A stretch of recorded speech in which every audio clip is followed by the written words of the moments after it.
Hello YouTube, welcome back with another video. In today's video, we're going to talk about the new Genshin Impact Endgame. So now on top of the Spiral Abyss and the Imaginarium Theater, we are going to get the Stygian Onslaught, which is basically a new type of challenge that will give you some Primo Gems every patch. It resets every single patch, not by weeks or anything. It's going to be on the second Wednesday of every patch. So usually the patch drops on Wednesday. You have to wait the next week for the reset of the game mode every patch. And basically, this is like some sort of boss rush where you have to kill 3 bosses as fast as possible each. This is pretty difficult, especially if you get to difficulty 5 or 6. I'll show the HP and stuff afterwards.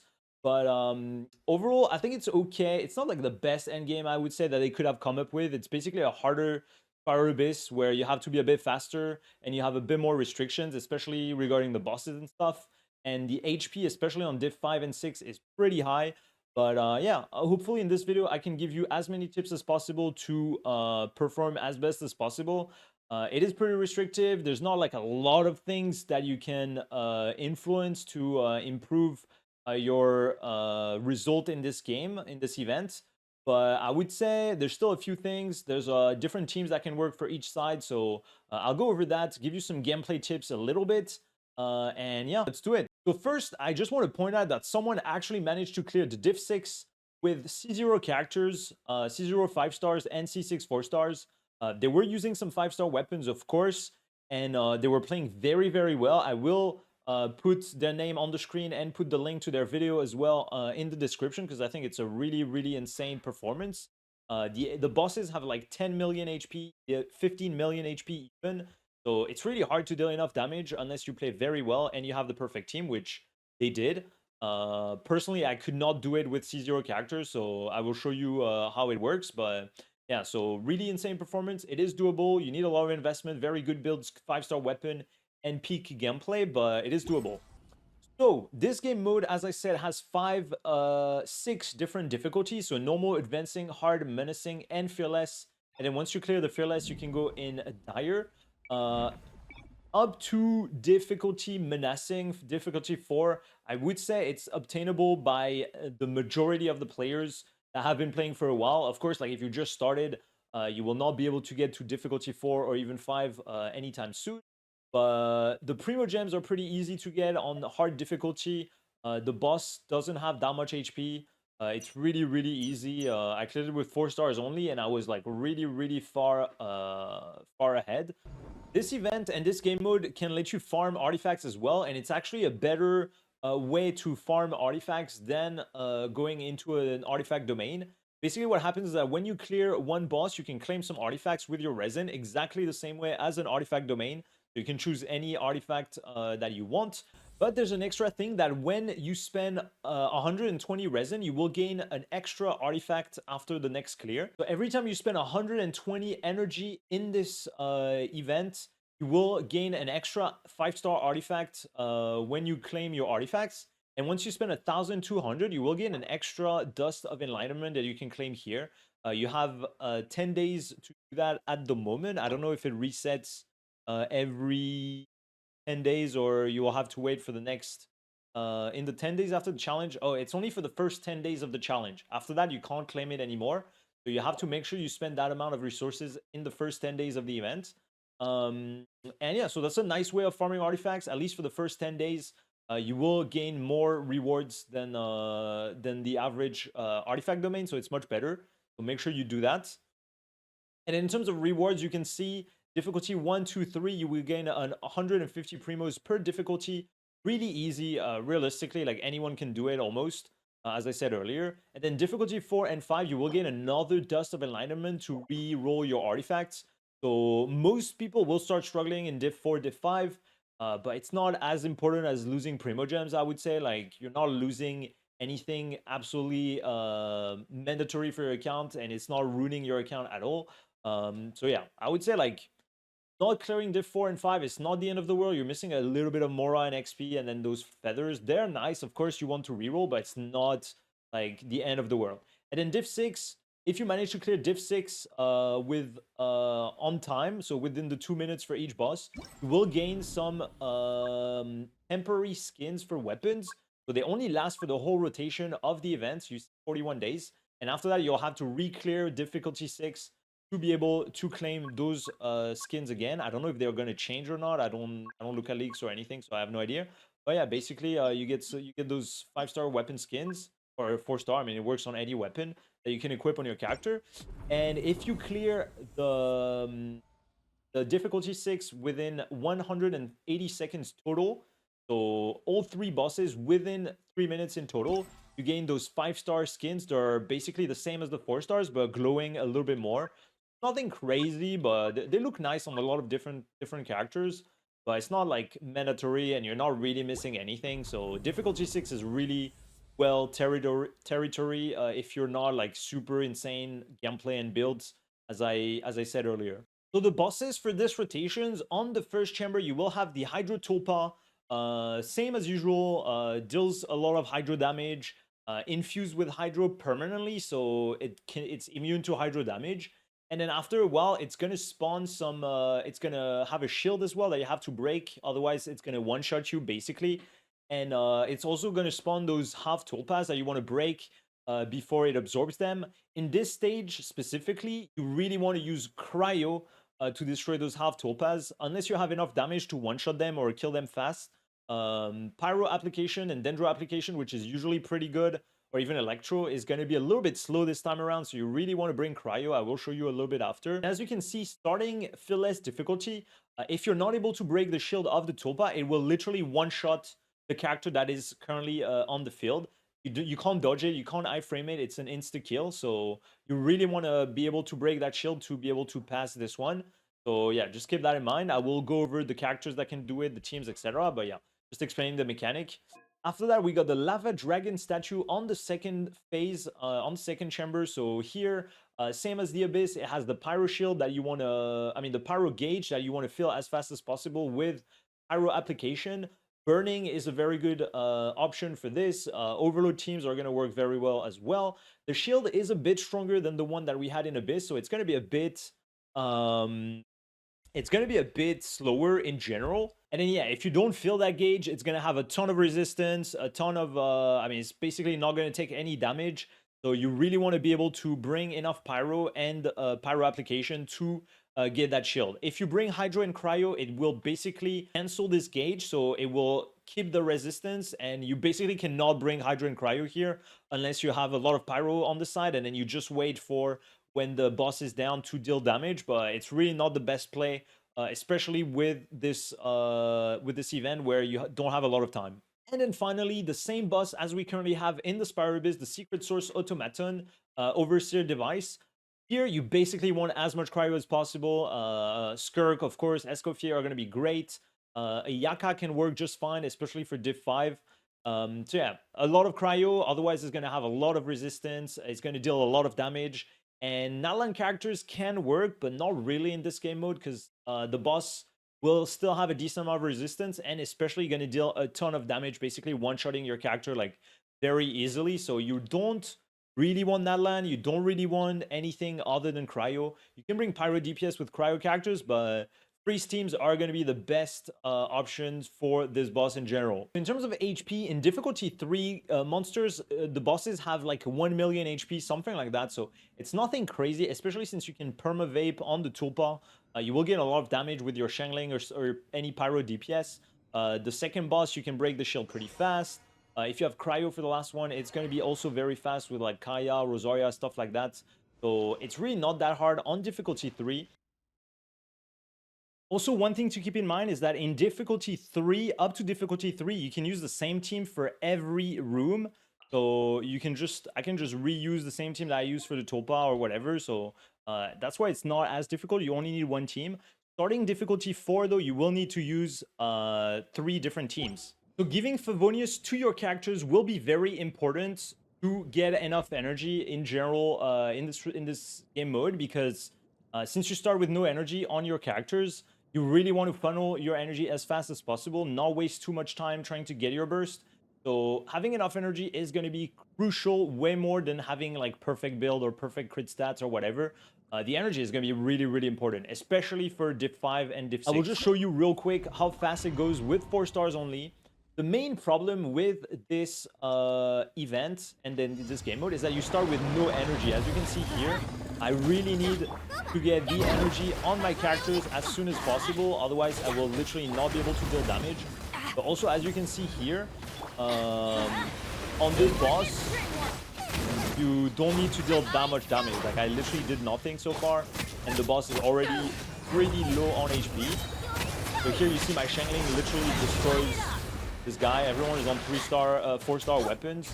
So yeah, you see the amount of HP on Div 3 is pretty laughable. They give you a lot of time as well. So it's basically free primos for like 90% of the players, alright?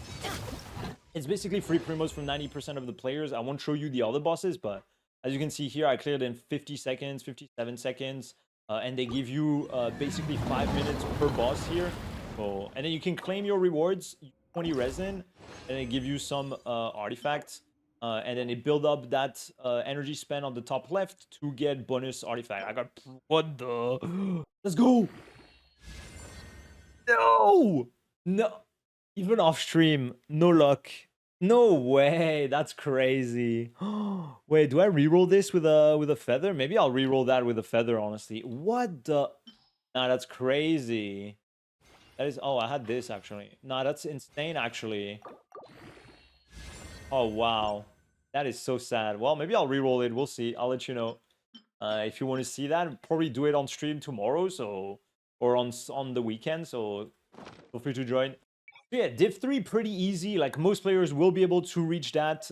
Div 4 starts to be a little bit more complicated. The enemies have like 5 million HP, so it's basically Spiral Abyss floor 12 territory.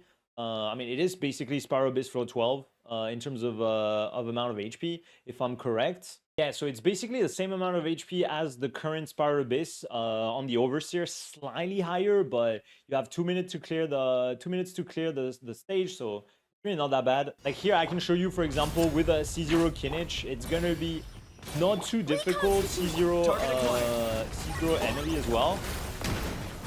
So my Kinich gameplay is not necessarily the best, but you'll see that with the burn, it goes pretty fast. Okay, I could have gotten one more. I kind of misplayed, but... And then, yeah, I mean, it's not that much HP. You still need to clear in 2 minutes, so you gotta keep that in mind. And then once you do that, like, boss is down, and then easy clap. So you see, like, T0 Kinich, not really like too difficult. I'm just kind of going through with the flow. Like, I'm not really trying to maximize my rotations or whatever. It's really just missed one skill as well. So it's pretty chill with Kinich here. Overload teams are gonna be fine as well. Anything that applies a decent amount of pyro is gonna be solid. I got a corner. And voila. So, not too complicated. The HP is not too insane. If you have one 5-star character, they're going to be enough to deal enough damage. Whether it's Kinich, can be Arlecchino, Mawika. You just need to have enough pyro here. Same for the cryo boss. You just need to have enough cryo application and stuff like that. So, I'll go over each boss's mechanic thoroughly after, but it's just to show you how much difficulty there is like early on to get the primos and stuff. It's really not too complicated. Now, Div 5 is where it starts to become very difficult. They added moves to the monsters, to the bosses, especially the Hydro Tulpa has the shield, can one-shot you, stuff like that. The amount of HP skyrocketed, so it's basically 8 million HP almost for the Tulpa. It's basically 6 million HP for the Lava Dragon statue. And for the cryo boss, it's around almost 8 million HP as well. So it's a lot of HP. Basically like 1.5 times the amount of HP that we currently have on the Abyss or from the previous stage almost. So that's quite a lot of HP. Kind of difficult if you don't have good investment on your characters and if you don't have the correct teams for this. And once we go to dire difficulty, as I said earlier, 17 million HP. 11 million HP and then 15 million HP. So with C0 character, it is doable as shown in as I said earlier. With C0 character, it is doable, as I said earlier, but it is extremely difficult, and you're not going to be able to clear like comfortably. It's going to be a real challenge. Even me with my C6, I kind of struggled, so I will not cover Div 6 too much in today's video. I think I'll do a reaction video, though, maybe to the C0 clear that I shared in the description. I'll probably post that after this guide. And yeah, I'll go over the difficulty 5 so most people like can focus on getting the most important rewards. And then if you want to do Div 6, it's good for you. Good luck. Regarding the best teams, so I will do 3 segments. I will do 1 segment on Tulpa, 1 segment on the lava, and 1 segment on the cryo boss. And I will showcase the gameplay in each segment. So first, regarding the Tulpa, you will have Mawika, of course, and Arlecchino are going to be the best 2 DPS for this boss, realistically. In difficulty 5, Hyperbloom with 1 cryo character can potentially work. So you could do Alhaitham Nahida with like Cookie or Raiden for EM, and then bring last a cryo character to break the mini tulpas, because you really want cryo to break them. They're really annoying. And then after that, some other overload teams will be pretty solid. You can definitely use Chlorine overload with Bennett, Chengling, and then Chevreuse, or you can replace Chengling with Yansan or Fischl, something like that. Overload teams overall should be pretty good here as well. Difficulty 5, the boss has almost 8 million HP, so you will still need a decent amount of damage. Make sure your Mawika has an EM sense to melt, to vape as much as possible on the boss. And then you want to funnel your Mawika skill into Bennett or your Arlecchino skill into Bennett to get as much energy as possible. Here, I'm a little bit slow because I don't have Shironen. And then here, you see he's going to start absorbing the Tulpa, so you want to use Silali to break those Tulpa as much as possible, as fast as possible. Stabilize. And then here, boom. Get your Mawika burst when you can, and then you can see here, it's not super fast because I'm not bringing the best team on purpose, but we're pretty chill. Use your Silali, making sure you break those Tulpas. When he spawns the shield, he will break, he will give you all your energy back, so you can get your burst back pretty easily, get your Bennett burst back as well, and then start DPSing again, so it's pretty nice. You can use that Mawika skill to funnel into Bennett as much as possible, and then repeat every time. Make sure your Silali has enough energy as well. Here, I don't think she has, but...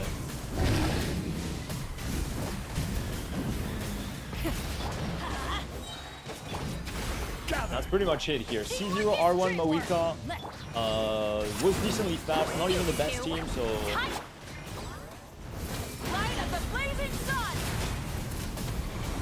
See here, it's working just fine.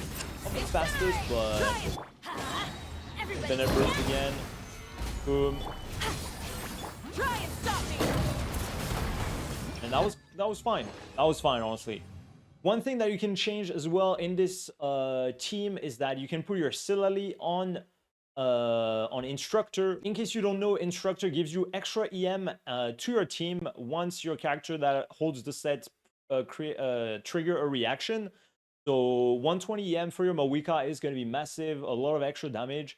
So you can use that on Silali because she's not going to be able to trigger this set, since she's not going to interact with Pyro on the Tulpa, since it perma has Hydro. So yeah, you can definitely switch her to Instructor if you have a set of Instructor set saved. Now, for the second boss, the Pyro boss, you have a little bit more options, I would say, against this boss compared to the first one. Because the first one, you're kind of stuck with Pyro DPS to have enough damage, and you need a Cryo on top to break the mini Tulpa, so it's kind of very restrictive. Here, you can use Burn teams, you can use Overload teams, you can just use Mono Pyro teams as well, potentially. So you can just use like a Pyro team with just one Dendro to have the burn and stuff like that. So you got a decent amount of options. Mawika, Arlecchino are still going to work very well here. Kinich is going to be great. Raiden Overload is very, very good here, actually. Pretty good as well. You can do Chlorine Overload. Varesa Overload is going to be great. Like, you have a little bit more options because you can juggle between Pyro DPS or Electro DPS in the Overload teams. So it gives you a bit more flexibility, but at the end of the day, you will still want Pyro Electro to trigger the shield as fast as possible, or Kinich team slash burn team with like just an Emily or an Ahida on top of it, or a Baiju or something like that. I'll do Varsa Overload with Yansan C1 actually, or C2. I don't have the C6. Shangling C6, Shovel C6, and I'll show you how you can apply as much pyro as possible, the rotation, etc.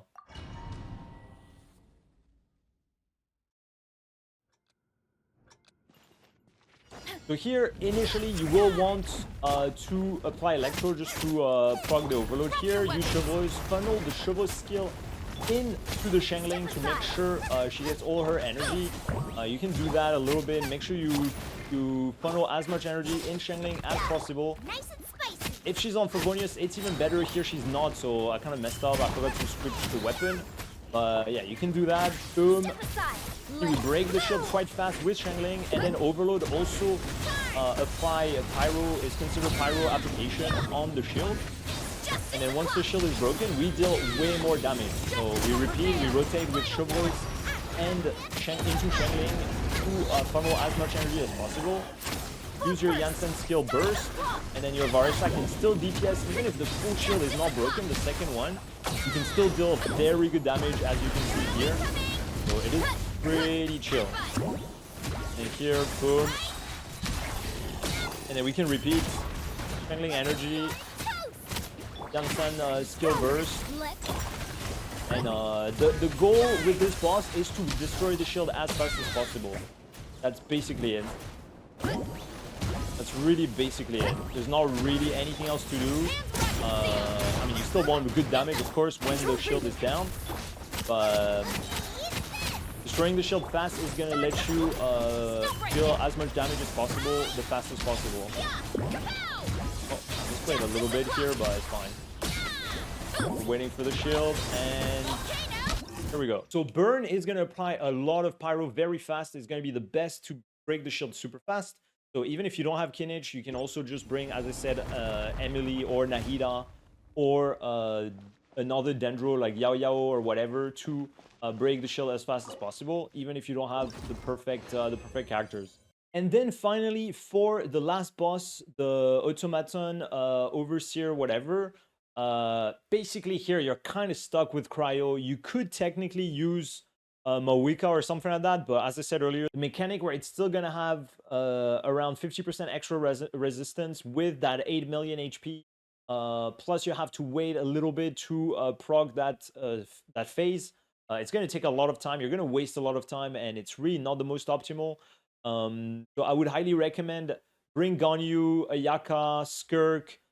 If you don't have any of those, but you still have Escoffier, Farina, Shenhe, you can do it with Rosaria as well. I managed to do it on my other account with Rosaria, Farina, Escoffier, Shenhe.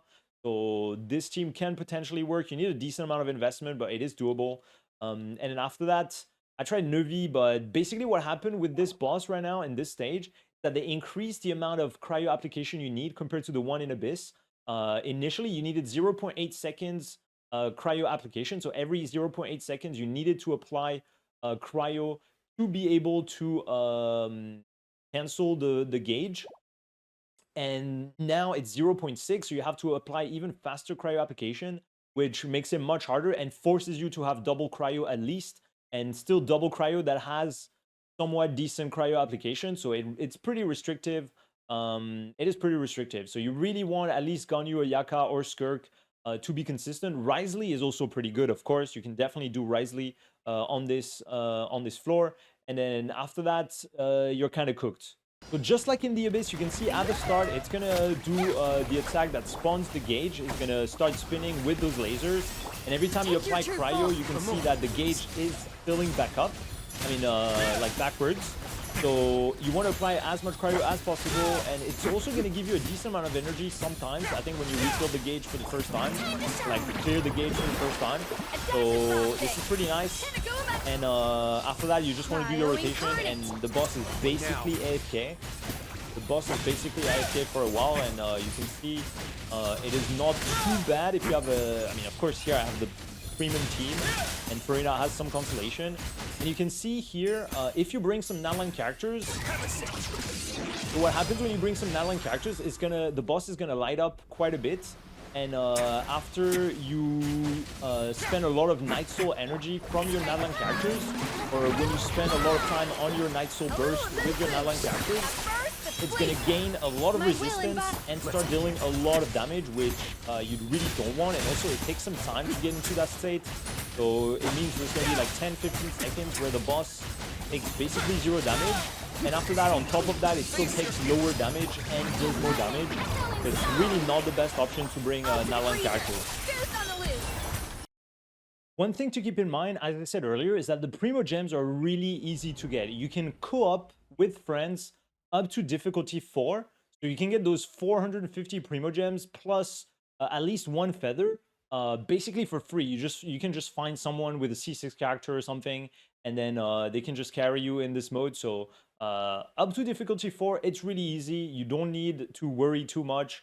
You can join my Discord as well if you need to find some people to help you. If you're on EU, I can help you as well eventually. So yeah, you can co-op them to difficulty 4. After that, you can still co-op on difficulty 6, 5, and 6. But if you clear in co-op, you will not get the rewards. You have to clear solo to get the difficulty 5 and more rewards.